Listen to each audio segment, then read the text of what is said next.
Why didn't you give her the refund? She wanted a different car, and I put her in a different car. Which was the different car? The Kia Soul. Okay, so this was talking about the Ford Escape then.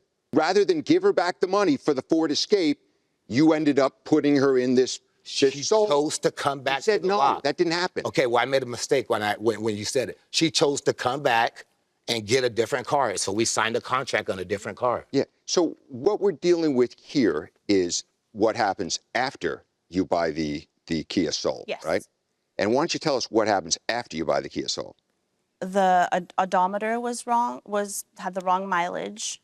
When I drove it off the lot, it had 118,000 miles on it, but it said that it had 133,000 miles on it.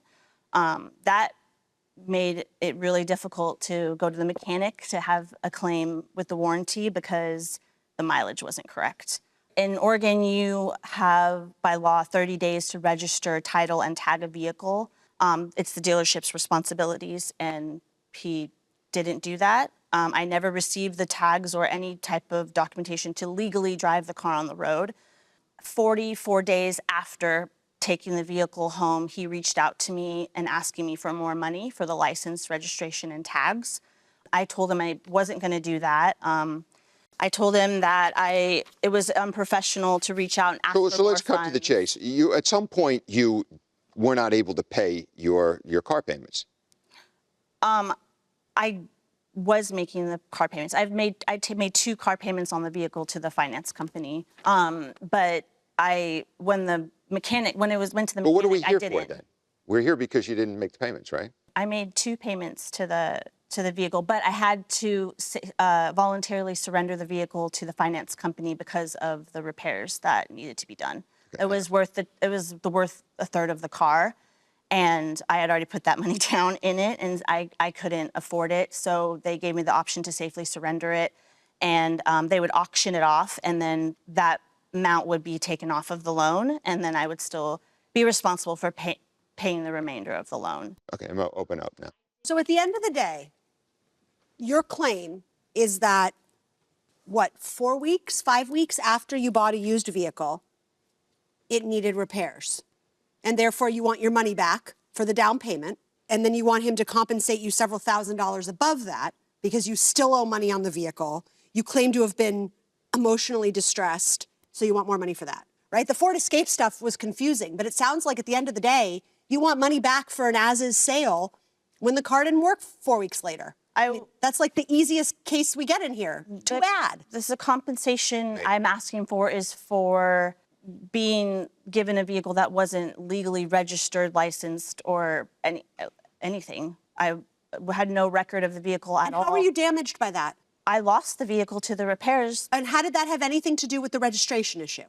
Well, it wasn't legally able to be. I bought the car in October, and it didn't get the tags, license plate, and everything from the DMV. How were you damaged by that? You continued to drive. I'm out of vehicle. I have no car now. Right, but the reason that you have no car is because there was a mechanical issue with an as-is sale on a 10-year-old vehicle a month or so after you bought it. I wasn't able to drive the car because it wasn't legally available on the road, but yes. Forget that issue. You were still driving it. It was still on the road. And then you claimed 3 months later there was mechanical issues with it, right? Mm-hmm. So you were driving it for 3 months and then experienced mechanical issues.